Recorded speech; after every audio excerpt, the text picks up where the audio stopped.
बात होती है टाउन से। दिखने में ये जगह बिल्कुल नॉर्मल थी, लोग भी ठीक ठाक लग रहे थे, यहाँ तकरीबन सब कुछ था। हाँ, एक बात थी कि ये जगह जंगल के बीचों बीच थी और एक सड़क जो यहाँ से गुजरती थी। खैर, अब दिन गुजर चुका था और शाम होने वाली थी। शाम होने से पहले हमें बॉयड नामी कैरेक्टर से मिलवाया जाता है। इस बंदे ने लॉस्ट में माइकल का रोल निभाया था। यहाँ बॉयड इस टाउन का शेरिफ है। बॉयड के हाथ में एक घंटा था और वो उसी घंटे को बजा रहा था, जिसका मतलब हमें जल्दी समझ आने लगता है कि सभी लोगों को अंधेरा होने से पहले अपने अपने घर जाना होगा।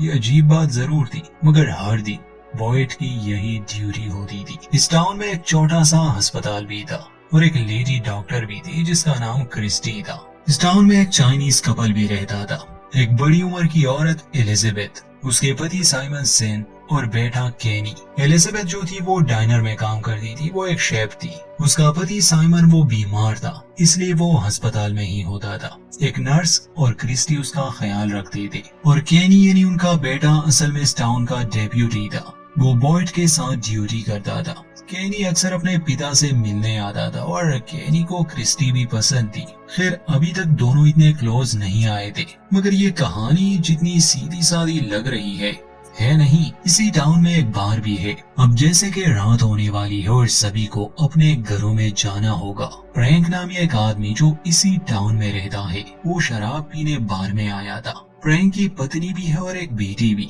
फ्रैंक इतने नशे में था कि वो घर नहीं जा पाता और अंधेरा हो जाता है। फ्रैंक की पत्नी उसका इंतजार कर रही थी, मगर मजबूरन उसे दरवाजा बंद करना पड़ा।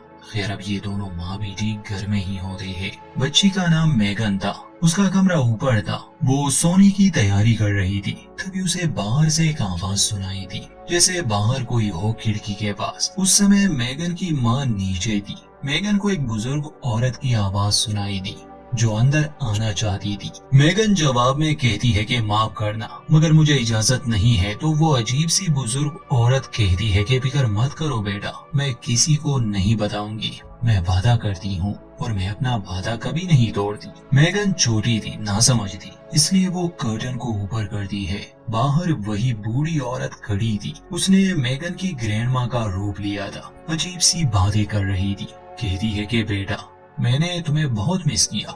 इतने में मेगन की माँ ऊपर आ जाती है। ये देखकर वो काफी घबरा गई। अपनी बेटी से कहती है कि ये तुम्हारी ग्रैंड माँ नहीं है, उसकी बात मत सुनो और खिड़की से दूर हट जाओ। मगर देर हो चुकी थी। उस औरत ने मेगन को अपनी बातों में फंसा लिया था। वो कहती है कि मैं बहुत अकेली हूँ बेटा, क्या मैं अंदर आ सकती हूँ? और मेगन बिना सोचे समझे उस खिड़की को खोल देती है और खोलते ही वो बूढ़ी औरत एक खतरनाक राक्षस में बदल जाती है। गुजर गई। किसी को इस हादसे के बारे में पता नहीं चलता, क्योंकि कोई भी रात को बाहर नहीं निकलता। मगर सुबह जब फ्रैंक यानी मेगन के पिता, जिसने कल रात बाहर में गुजारी थी, वो अपने घर की तरफ आने लगा, उसके घर के सामने भीड़ थी।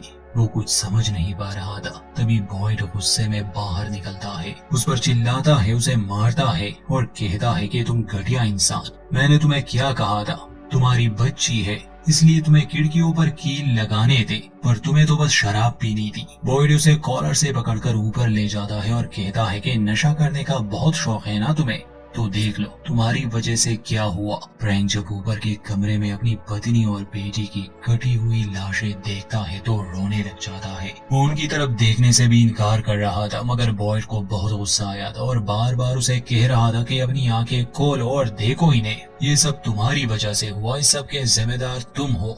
अगर तुमने मेरी बात मानी होती, खिड़कियों को अच्छी तरह से बंद किया होता, तो आज ये ना मरते।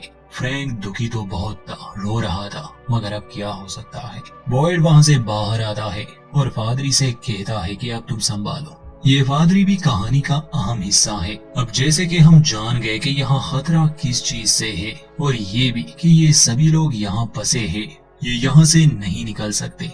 ऐसा क्यों है, थोड़ी देर में पता चल जाएगा। इसके अलावा अगर रात में इन लोगों को सुरक्षित रहना है तो सिर्फ खिड़कियां या दरवाजे बंद करने से काम नहीं चलेगा, बल्कि इनके पास पत्थर का एक तावीज भी होना चाहिए। इस पर एक अजीब सी भाषा में कुछ लिखा होता है। हर किसी को वो तावीज अपने घर के दरवाजे पर लगाना पड़ता है। हमेशा से ऐसा नहीं था, ये लोग ऐसे नहीं रहते थे, क्योंकि अक्सर जब यहाँ कोई फंस जाता उसे तो पता भी नहीं होता था कि रात को ये दरिंदे निकलते हैं। ये मिलजुल कर नहीं रहते थे, बस जिंदा रहने की कोशिश करते थे। मगर जब बॉयड आया उसने सबको एक किया और ये टाउन वाला सिस्टम बनाया। मगर फिर भी हर इंसान की सोच एक सी नहीं होती। यहाँ रहने वाले आधे लोगों ने कम्युनिटी में रहने के बजाय कॉलोनी बनाने को तरजीह दी। कम्युनिटी वालों का लीडर आप बॉयड को कह सकते हैं, और कॉलोनी वाले जो इनसे थोड़ा दूर रहते हैं उनकी सोच इनसे अलग है।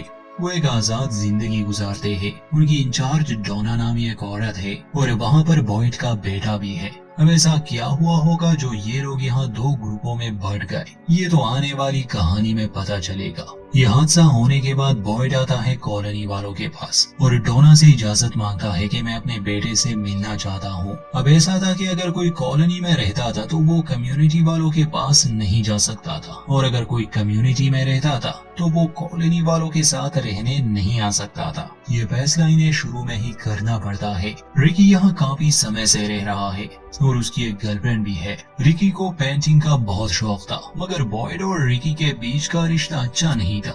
अब कुछ तो हुआ था जिससे रिकी अपने पिता की शक्ल देखना नहीं चाहता था, और ऐसा क्या हुआ था वो भी बाद में पता चलेगा। खैर, बॉयड रिकी के पास आता है और उसे हादसे के बारे में बताता है कि फ्रैंक की पत्नी और बेटी की डेथ हो गई है। अच्छा यही होगा कि तुम फ्यूनरल पर आओ। रिकी कुछ नहीं कहता और बॉयड वहाँ से चला जाता है। अब हम कहानी के कुछ अहम लोगों से मिलने वाले हैं।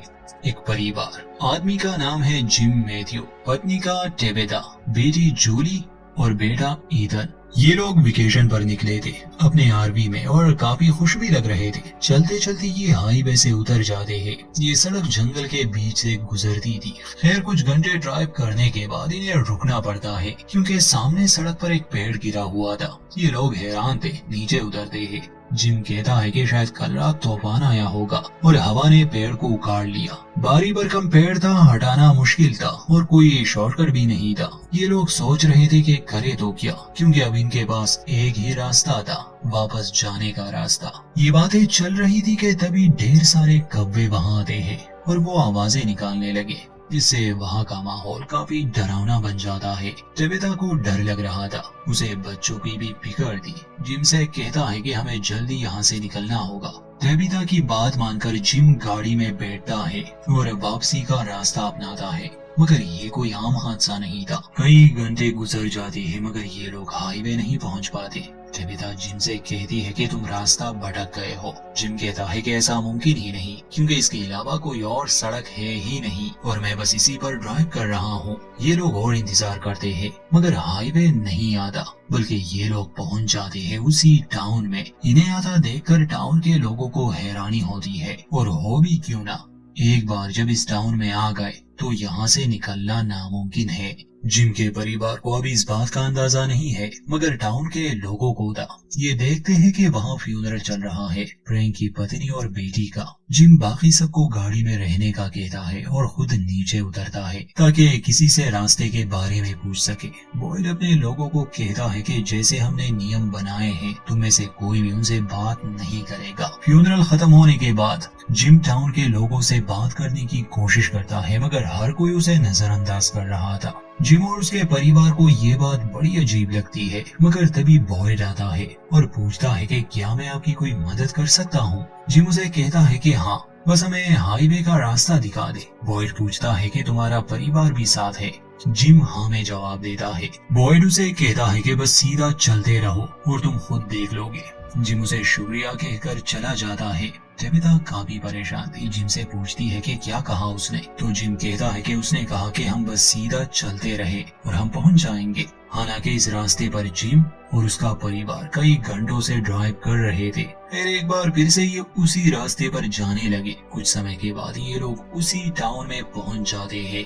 इन्हें तो यकीन ही नहीं आ रहा था। टेबेटा जिम पर गुस्सा करती है कि कहीं ना कहीं तुमने यू टर्न लिया होगा। भला ऐसा कैसे हो सकता है? जब हम आगे जा रहे हैं तो ये टाउन तो पीछे रह जाना चाहिए। जिम को पूरा यकीन था कि वो बिल्कुल सीधा ही जा रहा है। दोनों की बहस शुरू हो जाती है। जिम रुकता नहीं और तीसरी बार वो उसी टाउन में आ जाता है। अब तो सभी का दिमाग खराब हो रहा था, क्योंकि ऐसा पॉसिबल ही नहीं था। ये लोग अब काफी घबरा जाते हैं। टाउन वालों को तो पता था कि चल क्या रहा है, मगर वो इनकी कोई मदद नहीं करते। टाउन में रहने वाली सेरा की इन पर नजर थी। जिम अब भी ड्राइव कर रहा था। खैर टाउन से थोड़ा दूर जाने पर उनके सामने एक गाड़ी आ जाती है। टेबेता कहती है कि हमें इन लोगों से पूछना चाहिए, मगर बजाय इसके कि ये लोग वहाँ रुकते, उनसे पूछते, उसी कार से इनका एक्सीडेंट हो जाता है। इनकी यार भी उलट जाती है और संभालते ही जिम अपनी पत्नी और बच्चों को आवाज देता है। टेबेता और ईदन तो बेहोश थे। जूलिया ठीक थी, बस वो काफी घबराई हुई थी। जिम बुरी तरह से फंसा था और ईदन के पैर में एक रॉड जा चुका था, जिसे देखने के बाद तो जूलिया की तबीयत खराब होने लगी। हमें वो दूसरी गाड़ी दिखाई जाती है। उससे एक आदमी बाहर निकलता है जिसके सर पर चोट आई थी। टाउन में बॉयड और केनी आरबी के लिए ट्रैप सेट कर रहे थे ताकि वो लोग रुक जाए।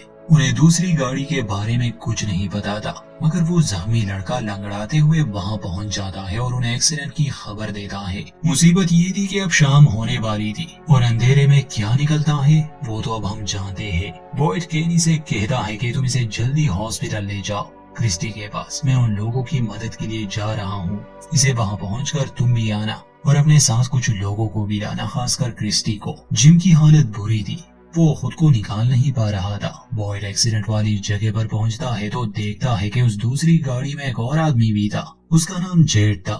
जेड ने किसी तरह की ड्रग भी ली थी और एक्सीडेंट की वजह से उसके दिमाग पर असर भी हो चुका था। इसलिए बॉयड उसे वही कार के साथ हैंडकफ्स लगा देता है ताकि वो कहीं जाए ना, और खुद आरबी की तरफ भागता है। जिम से कहता है कि देखो, घबराओ मत, मैं तुम्हारी मदद के लिए आ गया। और भी लोग आने वाले हैं। अब मैं आहिस्ता से आरबी के अंदर आऊंगा और तुम लोगों की मदद करूंगा। ये सुनकर जिम को राहत मिलती है।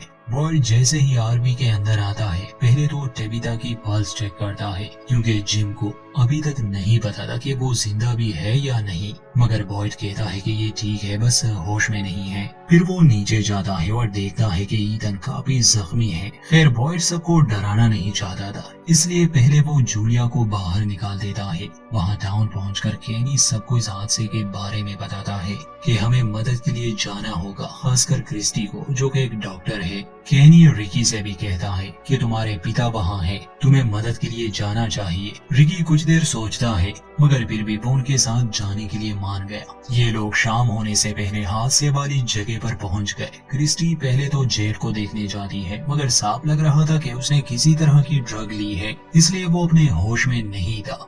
जेड जिसे भी देखता कहता कि तुम कितने खूबसूरत हो। जेड के दोस्त को वहाँ हॉस्पिटल पहुँचाया गया था। सेरा नामी वो लड़की, वो कुछ तो जानती थी, इसलिए वो वहीं पर थी और उसे लड़के का ख्याल रख रही थी। इसके बाद जेड, केनी और बॉयड टेबेता को भी आरबी से निकाल देते हैं और उसे जूलिया के पास ले आते हैं। टेबेता को अभी तक नहीं बताया गया था कि उसका बेटा बुरी तरह से जख्मी है, मगर अब अंधेरा होने में बस 40 मिनट ही बाकी थे। केनी बॉयड से पूछता है कि अब हम क्या करें। असल में वो जख्मी ईथन को ऐसे नहीं ले जा सकते थे। बॉयड जिम को निकालता है और उसे कहता है कि हमें तुम्हारे बेटे का इलाज यहीं पर करना होगा। तुम अपनी पत्नी और बेटी को टाउन भेज दो। जिम उसकी बात मानकर उन्हें मना लेता है। बॉयड बाकी सबको भेज देता है, सिर्फ क्रिस्टी, जिम और बॉयड वहाँ रह जाते हैं। जिम को कोई अंदाजा नहीं था असल में ये जगह कैसी है, और अगर बॉयड उसे बताता भी तो वो उसे पागल ही समझता। वहाँ टाउन में सेरा उस जख्मी लड़के के करीब आकर कहती है कि इसमें तुम्हारी कोई गलती नहीं, और इसी के साथ वो उसे मार देती है।